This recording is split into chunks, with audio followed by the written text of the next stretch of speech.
امریکی صدر Donald Trump کا کہنا ہے کہ ایران میں جو ہو رہا ہے وہ نہیں ہونا چاہیے۔ صحافیوں سے گفتگو کرتے ہوئے انہوں نے کہا ہے کہ ایرانی عوام کا احتجاج کرنا ایک بات ہے، لیکن جب ہزاروں لوگوں کو مارا جائے اور اب آپ انہیں پھانسیوں کے بارے میں بتا رہے ہیں تو دیکھتے ہیں کہ حکومت کا کیا ہوتا ہے۔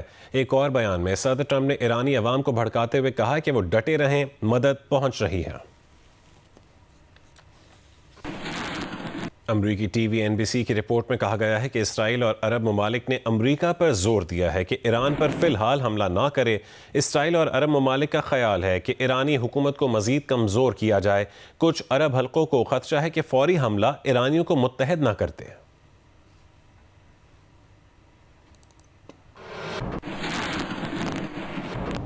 صدر ٹرمپ کی دھمکیوں پر جواب دیتے ہوئے ایران کی اعلیٰ قومی سلامتی کونسل کے سربراہ علی لاریجانی نے کہا ہے کہ ہم ٹرمپ اور نیتن یاہو کو ایرانی عوام کا مرکزی قاتل نامزد کرتے ہیں۔ ٹرمپ نے پیغام میں ایرانی مظاہرین کو قاتلوں کے نام محفوظ کرنے کا کہا تھا۔ علی لاریجانی نے قطری وزیر اعظم سے ٹیلی فونک گفتگو میں دو طرفہ تعاون خطے کی صورتحال پر گفتگو کی۔ قطری وزیر خارجہ کے مطابق شیخ محمد بن عبد الرحمن نے کشیدگی میں کمی کی کوششوں اور خطے میں استحکام اور سیکیورٹی سے متعلق پرامن حل کی حمایت کی ہے۔ ایرانی وزیر خارجہ عباس عراقچی نے کہا کہ خطے کے ملکوں کے وزراء خارجہ سے بھی ان کا رابطوں کا سلسلہ جاری ہے۔ عباس عراقچی نے ترک وزیر خارجہ سے ٹیلی فونک گفتگو کی ہے۔ دونوں وزراء خارجہ نے خطے کی تازہ ترین صورتحال پر تبادلہ خیال کیا۔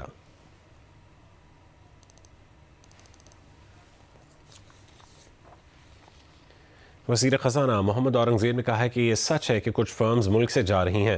ہمیں تسلیم کرنا چاہیے کہ ٹیکس یا توانائی کی قیمت زیادہ ہے تو یہ حقیقی مسائل ہیں۔ ٹیکس اور بجلی لاگت میں کمی کے لیے بزنس ماڈلز پر غور کرنا پڑے گا۔ اسلام آباد میں پاکستان پالیسی ڈائیلاگ سے خطاب میں وزیر خزانہ نے کہا کہ ٹیرف اصلاحات کے ذریعے پہلی بار خام مال پر ڈیوٹیز کم کی جا رہی ہیں۔ پاکستان کی برآمدات اور صنعتی پیداوار میں اضافہ ہوگا۔ توانائی شعبے میں اصلاحات کی جا رہی ہیں۔ Now there are firms who are also leaving, which is true. اور اس میں ہمیں اکنالج کرنا چاہیے کہ اگر ٹیکسیشن ہائی ہے یا انرجی کاسٹ ہائی ہے یا اس کی فائنینسنگ کاسٹ ہے, although it's moving in the right direction, those have been real issues. جو ٹیرف کی ریفارم کی گئی ہے, this is a big one in terms of reducing our RDs, CDs, ACDs to be phased out in 5 years. And this is to bring our intermediary and raw material costs down تاکہ ہم export-led discussion کی طرف لے جا سکیں. And this is the first time in 78 years that we have done that. And from our perspective, this can be Pakistan's East Asia moment. اگر آپ ایک منٹ کے لیے سوچیں, this could not have happened without whole of the government approach. Because اگر میں strictly سوچوں as Ministry of Finance and Revenue, میرا تو یہاں لاس ہے. جتنی آپ ڈیوٹیز بڑھاتے جائیں اور جتنا اس میں آتا جائے, یہ تو لاس ہے. لیکن اگر ہم نے کسی طرح اس کو آگے لے کر جانا ہے اور اس ٹیرف کو ریشنلائز کرنا ہے تاکہ اس ملک میں جو protection has been given to the industry for the longest time and therefore they have not been competitive to move towards export orientation, we had to start from somewhere. Mayor Karachi Murtaza Wahab media سے گفتگو کر رہے ہیں. موقع ہے, یہ کراچی والوں نے پاکستان پیپلز پارٹی کو دیا اور پاکستان پیپلز پارٹی کو کراچی میں اقتدار ملا, تو آج الحمدللہ آپ دیکھ سکتے ہیں کہ یہ چیز ہونے جا رہی ہے. میں نے KMC کی ٹیم کو یہ ہدایت جاری کی ہے کہ یہ نہیں ہو سکتا کہ آپ کام سٹارٹ کریں اور کام مکمل نہ ہو, کیونکہ کراچی والے یہ شکایت کرتے ہیں کہ سر کام سٹارٹ ہوتا تو ہے لیکن مکمل نہیں ہو پاتا. میں نے ان کو کہا ہے کہ سارے پیسے آپ کے پاس بجٹ میں اویلیبل ہیں, پیمنٹ KMC کرے گی, اس کام کو ہنگامی بنیادوں پر کریں. 90 روز مجھ سے مانگے KMC کی ٹیم نے, میں نے 60 روز دیے ان کو. میں نے کہا جی 90 ٹھیک ہے آپ کا ٹائم ہے, لیکن مجھے 60 روز کے اندر اس کام کو مکمل کر کے دیں تاکہ جو لوگ تکلیف میں ہیں ان کی تکلیف سے ہم نجات ان کو دلا سکیں. انشاءاللہ ڈے اینڈ نائٹ یہاں پر کام ہوگا. ہماری مقامی قیادت جو یہاں پر موجود ہے وہ یہاں کی نگرانی کرے گی, چیزوں کو لک آفٹر کرے گی, مجھے بتائے گی کہ کیا کیا اس کے اندر ہو رہا ہے, کیا کیا مزید کرنے کی ضرورت ہے. انشاءاللہ اللہ نے چاہا تو 60 روز میں اس سڑک, نالے, سیوریج کے کام کو مکمل کریں گے. یہ پیڈسٹرین برج بھی میں نے بنوایا تھا, اس پیڈسٹرین برج کو مکمل کریں گے. اس کی جو لائٹنگ کا سارا نظام ہے اس کو مکمل کر کے ایک بالکل اچھا نیا علاقہ پاکستان پیپلز پارٹی کی جانب سے یا علاقہ مکینوں کو ہم دینے جا رہے ہیں انشاءاللہ. اور میرا وعدہ ہے یہ, میرے پارٹی کے چیئرمین کا وعدہ ہے یہ کہ خدمت کرو, حسد کرنے والے حسد کریں, رکاوٹ کریٹ کرنے والے رکاوٹ کریٹ کریں, لیکن آپ اپنے مقصد پر جو کہ عوامی امنگوں پر مبنی ہے, عوام کی خدمت پر مبنی ہے, اس کے اوپر لگے رہیں, کام کرتے رہیں. اور انشاءاللہ جو ہم نے اعلان کیا تھا کہ اس سال بلدیہ عظمیٰ کراچی شہر کے اندر 46 ارب روپے خرچ کرے گی, وہ کام تیزی سے ہو رہا ہے. اور انشاءاللہ جو وعدہ ہے اس وعدے کو ہم وفا کریں گے. ڈیلی کی بنیاد پر, ڈے اینڈ نائٹ, ہمارا جو ریلوے کراسنگ ہے EPZ بھینس کالونی والی ابراہیم حیدری میں, ملیر میں, ہم نے وعدہ کیا تھا کہ 100 ورکنگ ڈیز میں اس برج کو مکمل کریں گے. 1.5 ارب روپے کی لاگت سے اس برج کو بنایا جا رہا ہے, KMC بنا رہی ہے, ڈے اینڈ نائٹ کام ہو رہا ہے. اور انشاءاللہ اس مہینے کے آخر تک اس کام کو مکمل کر کے ملیر کی عوام کو بھی ایک بہترین خدمت پاکستان پیپلز پارٹی کی جانب سے ہم دینے جا رہے ہیں. میں بتاتا چلوں کہ بڑے کام بھی ہم کر رہے ہیں, اور جو چھوٹے بنیادی کام ہیں, کراچی کی 246 یونین کمیٹیز جو ہماری ہیں, ان تمام کی تمام یونین کمیٹیز کے اندر ہم نے اپنے بجٹ میں پیسے الوکیٹ کیے ہیں. میری جو مقامی قیادت ہے وہاں کی سٹی کاؤنسل کی, اس نے اس بات کی تائید کی ہوئی ہے کہ جہاں میئر صاحب آپ بڑے بڑے کام کر رہے ہیں پیپلز پارٹی کے منشور کے مطابق, بلاول صاحب کے ویژن کے مطابق, اس طریقے سے جو گلی محلے ہیں اس کے اندر بھی آپ کو کام کرنے کی ضرورت ہے. دل محمد صاحب, جمن دروان صاحب یہاں موجود ہیں, وہ بتاتے رہتے ہیں کہ جب کوئی UC چیئرمین آتا ہے, کاؤنسلر ہمارے پاس آتا ہے. صدارتی آرڈیننس کی کہ جو گزشتہ دن یہ لے کر آئے ہیں, اور اس میں ایک مرتبہ پھر یہ اس بلدیاتی انتخاب کو بھی ملتوی کرنا چاہتے ہیں. بلکہ اب تو انہوں نے آرڈیننس میں پہلے 6 مہینے کی کوئی لمٹ ہوتی تھی ایڈمنسٹریٹر کے لیے, اب وہ لمٹ بھی انہوں نے ختم کر دی ہے. اس کا مطلب ہے کہ ان کا تو ارادہ ہی نہیں ہے کہ یہ کوئی الیکشن کرانا چاہتے ہیں. تو یہ زیادتی ہے. اس وقت اسلام آباد جیسا شہر جو ہمارا کیپٹل ہے, اور عام طور پہ یہ سمجھا جاتا ہے کہ اس کا انتظام بہت اچھا ہوگا, لیکن اس وقت یہاں شدید کرائسس ہے, یہاں پانی کا کرائسس بہت شدید ہے, اور کوئی اس میں کام نہیں ہو رہا, اس لیے کہ لوگوں کی منتخب حکومتیں نہیں ہوتی جو اس برڈن کو لیں اور کوئی کام کر سکیں. مثلا یہاں رین ہارویسٹنگ کا ایک سسٹم طویل عرصے سے طے ہے کہ اتنی بارشیں ہوتی ہیں تو اس بارش کے پانی کو سیکیور کیا جائے, محفوظ کیا جائے, ریزروائرز بنائے جائیں, وہ کام نہیں ہوتا. اسی طرح چھوٹے چھوٹے ڈیم بنا کر ان کو محفوظ کیا جا سکتا ہے, وہ کام نہیں ہوتا. واٹر ٹیبل نیچے چلا گیا ہے. پہلے زمین میں سے پانی نکال کر لوگ استعمال کر لیتے تھے, نظام تو پہلے بھی اتنا اچھا نہیں تھا. لیکن ہم تو صرف کراچی میں ہی دیکھتے تھے کہ وہاں ٹینکرز مافیا ہے, اب تو یہاں بھی ٹینکرز کے ذریعے سے پانی کی سپلائی کا نظام ہو رہا ہے. اس کا مطلب یہ ہے کہ حکومتیں اپنی ذمہ داریاں ادا ہی نہیں کر رہی, اور جو گراس روٹ لیول پر منتخب بلدیاتی نمائندے کر سکتے ہیں وہ انتخابی نہیں کراتے. یہ تو صرف ایک معاملہ میں نے آپ کو بتایا ہے. تقریباً 70% اسلام آباد اپ ٹو دی مارک نہیں ہے, بلکہ سڑکیں بھی ٹوٹی ہوئی ہیں بہت ساری جگہوں پر, آبادیوں کی آبادیاں خراب ہیں. صرف چند آپ کہہ سکتے ہیں کہ جو سیکٹرز ہیں ان میں نظر آتا ہے کہ کوئی چیز بہتر ہوئی ہے.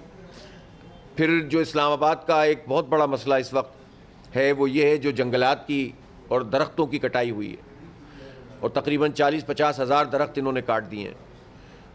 اور یہ بہت بڑا ظلم ہے درختوں کے ساتھ, ماحولیات کے ساتھ, انسانوں کے ساتھ, مخلوقات کے ساتھ, کہ ایک ایسا شہر جو مشہور ہے اپنی گرینری پر, پوری دنیا میں اس کو ایک ممتاز مقام حاصل ہے, اور وہیں آپ درختوں کی کٹائی شروع کر دیں, اور اپنے چھوٹے چھوٹے اہداف کی خاطر آپ یہ دیکھیں ہی نہیں کہ آپ ماحولیات پہ کیا اثر ڈال رہے ہیں.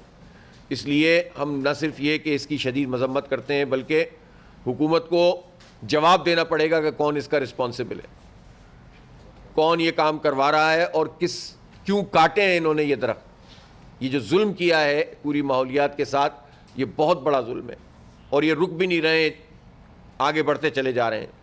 میں حیران ہوں کہ قومی اسمبلی میں مختلف جماعتیں اس پر بات کر رہی ہیں. او بھائی, سب حکومت میں شامل ہیں, حکومت میں شامل بھی ہوتے ہیں, باتیں بھی کرتے ہیں. اب اگر PDM ہے تو PDM کی حکومت ہے, یہ نورا کشتی کیوں کرتے ہیں پیپلز پارٹی والے, نون لیگ والے, فلاں والے, فلاں والے؟ تو یہ حکومت میں شامل بھی ہوتے ہیں اور اپنی طرف سے باتیں بھی کر رہے ہوتے ہیں کہ درخت کیوں کٹ گئے. یہ کہاں تھے جب یہ درخت کٹ رہے تھے؟ اس لیے ہم یہ سمجھتے ہیں کہ اس کا جواب تو دینا پڑے گا. اور یہ بات کہنا کہ ہم نے 40,000 نئے درخت لگا دیے ہیں, یہ ایک بیوقوف بنانے والی بات ہے. عام کس کو بیوقوف بنانا چاہتے ہیں؟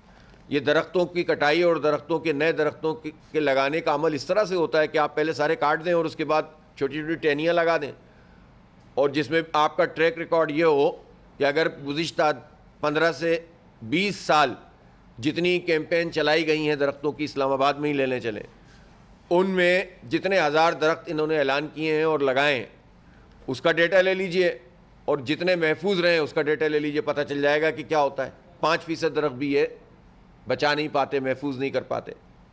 اور یہ صرف ایک کاغذی چیزیں ہوتی ہیں کہ بس یہ جناب یہ ڈرائیو چل گئی, وہ کیمپین چل گئی, اور اس طرح سے یہ ماحولیات کے اوپر اثر انداز ہو رہے ہیں. اور 40,000 درخت ہٹانے کے بعد آپ 40,000 نئی ٹہنیاں لگا دیں گے تو اس کا تو 5% بھی نہیں ہوگا. تو یہ تو ایک طریقہ, اگر کہیں آپ کو درخت ہٹانے بھی پڑتے ہیں تو اس کا ایک طریقہ ہوتا ہے کہ آپ ساتھ ساتھ سائملٹینیس یہ کام کرنے کا ہوتا ہے. اس کا پورا ایک ایکو سسٹم ہوتا ہے جس کے ذریعے سے یہ کام کیا جاتا ہے. لہٰذا اس کو فکس کرنا چاہیے کہ کون اس کا ذمہ دار ہے, اور اس کو اندر ہونا چاہیے, سیدھا سیدھا جیل کے اندر ہونا چاہیے جن لوگوں نے بھی یہ کام کروایا ہے. یہ کون سا طریقہ ہے کہ اس طرح سے جو ہے وہ آپ تباہی و بربادی پوری ماحولیات کے اوپر پھیرتے چلے جائیں. پوری دنیا میں آپ گاتے رہتے ہیں ماحولیات کا مسئلہ ہے, ماحولیات کا مسئلہ ہے, اور جہاں درخت موجود ہیں وہ آپ کاٹتے چلے جائیں. تو یہ تو کوئی طریقہ نہیں ہے, اس طرح سے تو نہیں آپ چیزوں کو ایڈریس کر سکتے. لہٰذا ہمارا اسلام آباد کے حوالے سے واضح طور پر یہ مطالبہ ہے کہ جو اب نامینیشنز فائل ہو گئی ہیں اسی پچھلے اس پر, حالانکہ اس ایکٹ میں بھی خاصی پرابلمس تھیں, لیکن چلیں اب الیکشن تو کرائیں کم از کم, لیکن وہ الیکشن یہ نہیں کروا رہے ہیں, اور اس آرڈیننس کو منسوخ ہونا چاہیے, اور الیکشن کو فوری طور پر جو 15 فروری آپ کے یہاں طے شدہ ہے, 15 فروری کو الیکشن اسلام آباد میں ہونا چاہیے. اور یہ اس طرح کی جو بھی غیر جمہوری ہتھ کنڈے ہیں ان ہتھ کنڈوں کو ختم ہونا چاہیے. اس وقت پنجاب میں بھی پورے ایک بلدیاتی ایکٹ آیا ہوا ہے, اور یہ بلدیاتی ایکٹ انتہائی غیر جمہوری ہے, غیر آئینی ہے. اس لیے کہ پہلی بات یہ ہے کہ پنجاب میں یہ کہا گیا ہے, اور اب سرحدی آرڈیننس میں بھی یہ بات موجود ہے, یعنی اس کی جتنی خرابیاں تھیں وہ اسلام آباد والے ایکٹ میں لے آئیں, کوئی خرابی دور تو نہیں کر رہے. اور پنجاب کے ایکٹ میں یہ بات موجود ہے کہ یونین کونسل کا چیئرمین وائس چیئرمین بھی عوام براہ راست اپنے ووٹ سے منتخب نہیں کریں گے, بلکہ پورے یو سی ایک حلقہ ہوگا اور اس میں ایک آدمی ایک ووٹ ڈالے گا, اور جو اوپر کے 9 لوگ ہوں گے وہ بن جائیں گے, پھر 9 لوگ مزید 4 لوگوں کو منتخب کریں گے, اور یہ 13 لوگ مل کر U C chairman vice chairman کا انتخاب کریں گے, اور غیر جماعتی انتخاب ہوگا یہ, اور غیر جماعتی انتخاب ہوگا. اور اس کے بعد 1 مہینے کے اندر اندر یہ اپنی پارٹی منتخب کریں گے کہ کس پارٹی میں انہیں جانا ہے. اس کا مطلب یہ ہے کہ جو سینٹ میں یہ منڈی لگاتے رہے ہیں انسانوں کی, جو قومی اسمبلی میں انسانوں کی منڈی لگاتے ہیں اور صوبائی اسمبلی میں انسانوں کی منڈی لگاتے ہیں, خرید و فروخت کرتے ہیں اور ٹریڈنگ کرتے ہیں, اب یہ چاہتے ہیں کہ گراس روٹ لیول پر ایک یونین کونسل کی سطح پر بھی لاکھوں انسانوں کی خرید و فروخت کا نظام بنائیں اور ان کو جبراً مجبور کریں کہ وہ ان کی پارٹی میں شامل ہوں. یہ جمہوریت کشی ہے, یہ عوام دشمنی ہے, یہ عوام کے حق حکمرانی کا قتل عام ہے جو یہ پنجاب کے حکمران اس وقت کر رہے ہیں. اور یہ کیوں کرتے ہیں اس طرح؟ یہ اس لیے کرتے ہیں کہ یہ اپنے ایک اجارہ داری قائم رکھنا چاہتے ہیں. اس وقت بھی جو بیوروکریسی ہے وہی تمام تر چیزوں کو لے کر چل رہی ہے, اور 10 سال ہو گئے, یعنی یہ 2014 کے اینڈ میں اور 2015 میں انتخاب ہوا پنجاب میں بلدیاتی, اور اس کے بعد انہوں نے ان کو 1 سال تقریباً لگا دیا, اس سے بھی زیادہ, کہ وہ اپنے چارج سنبھالتے. پھر ابھی 2-3 سال ہوئے تھے, اس زمانے میں حکومت نون لیگ کی تھی جب یہ انتخاب ہوا. نون لیگ کے بعد حکومت پی ٹی آئی کی آ گئی, پی ٹی آئی نے معطل کر دیا بلدیاتی اداروں کو ہی. پھر اس کے بعد 1.5 سال بعد وہ بحال ہوئے. پھر بحال ہونے کے بعد کوئی پوچھنے والا نہیں تھا, سارا نظام جو ہے وہ بیوروکریسی کے ہاتھ میں تھا.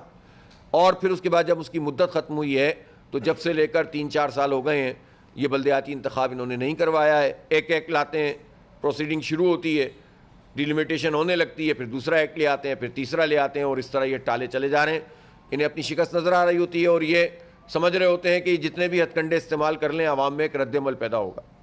ان حکمران امیر جماعت اسلامی حافظ احمد الرحمان اسلام آباد میں میڈیا سے گفتگو کر رہے ہیں, جبکہ دوسری جانب میئر کراچی مرتضی وہاب کراچی میں میڈیا سے گفتگو کر رہے ہیں. گورنر خیبر پختونخوا فیصل کریم کنڈی پشاور میں قومی پیغام امن کمیٹی کانفرنس سے گفتگو کر رہے ہیں۔ ان سے میری بھی بات چیت جو آپ کے ساتھ ہمیشہ رہتی ہے دہشت گردی کے خلاف جنگ میں، کہ یہ اپنے کردار ادا کریں گے، تو آپ کی ہماری تو بہت سی جو ہے وہ بات چیتیں ہوتی رہتی ہیں۔ تو آج ہم اپنے مہمانوں سے سنتے ہیں کہ تاج شرفی صاحب کو میں اب مائک دوں گا کہ وہ آئیں، اس جو ہماری جو یہ پیغام پاکستان کے جو ہے وہ جو پوائنٹس ہیں وہ بھی بتائیں گے، اور ان کے جو فیوچر پلان ہے اس کے متعلق بھی آپ بتائیں گے۔ بسم اللہ الرحمن الرحیم، نحمدہ ونصلی ونسلم علی رسولہ الکریم۔ آج ہم یہاں پر پیغام امن کمیٹی، قومی پیغام امن کمیٹی حکومت پاکستان کی نمائندگی کرتے ہوئے حاضر ہوئے ہیں، اور قومی پیغام امن کمیٹی کا پہلا جو وزٹ ہے ملک کے اندر وہ ہم نے پشاور خیبر پختونخوا میں رکھا ہے، اور اس کی وجہ یہ ہے کہ فتنہ خوارج ہو یا پاکستان دشمن جتنی بھی قوتیں ہیں اس وقت ان کا نشانہ خیبر پختونخوا اور بلوچستان ہے، اور الحمدللہ یہ پیغام پاکستان کی روشنی میں ہم نے ایک متفقہ فتویٰ جس پر تقریباً پاکستان کے 15,000 سے زائد علماء اور مشائخ کے دستخط ہیں۔ گورنر کے پی فیصل کریم کنڈی اور علامہ طاہر اشرفی پیغام امن کمیٹی کانفرنس سے خطاب کر رہے تھے۔ جوڈیشل میجسٹریٹ کراچی جنوبی نے پیکا ایکٹ میں گرفتار صحافی اسلم شاہ کی درخواست ضمانت منظور کر لی ہے۔ عدالت نے صحافی اسلم شاہ کو 30,000 روپے کے مچلکے جمع کروانے کی ہدایت دی۔ اسلم شاہ پر واٹر بورڈ کے افسر کی شکایت پر پیکا ایکٹ کے تحت مقدمہ درج کیا گیا تھا۔